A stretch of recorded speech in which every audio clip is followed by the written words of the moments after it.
This is an example of how we're going to find the net torque on an object. So for this example, we have a bar, and with the bar, we have our axis of rotation that we have here indicated by the dashed lines. We have two forces. We have an 8 Newton force on the left-hand side of the bar. We have a 10 Newton force on the right-hand side of the bar. And we also know the distances for each of those forces from the center of rotation.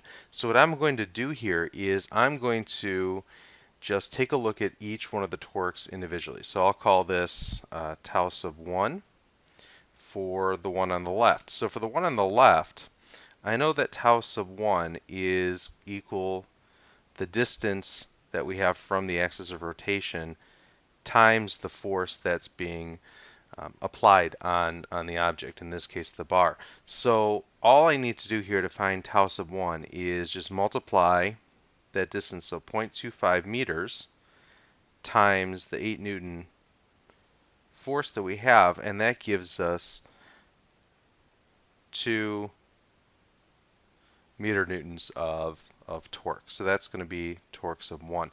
The one other thing I need to determine here is what type of a rotation, what type of a torque is this going to be? Is it going to be a positive torque or a negative torque, depending on the rotation of the bar? So if we were to get rid of the 10 Newton force, this 8 Newton force upwards, what it would do is it would cause a rotation up into the right. So that would cause the bar to rotate in a clockwise direction. Since it's rotating in a clockwise direction, this torque is going to be negative.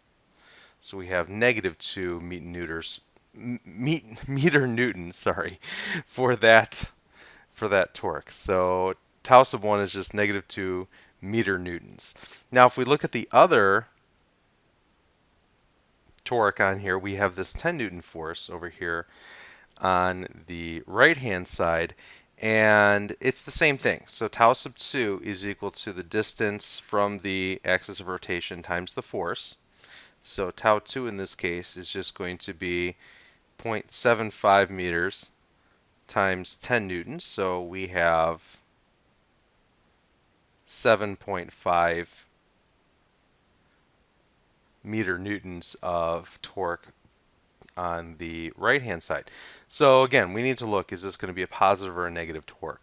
Well, if we were to look at the axis of rotation, if we were to pull up on the right hand side, this would start to rotate up and to the left. The right hand side would rotate up and to the left. So what that is that is a counterclockwise. So I know that this is a positive value because we have a counterclockwise rotation caused by that torque.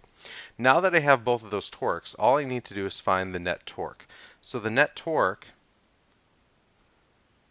is just the sum of all the torques. So it's just going to be tau sub 1 plus tau sub 2.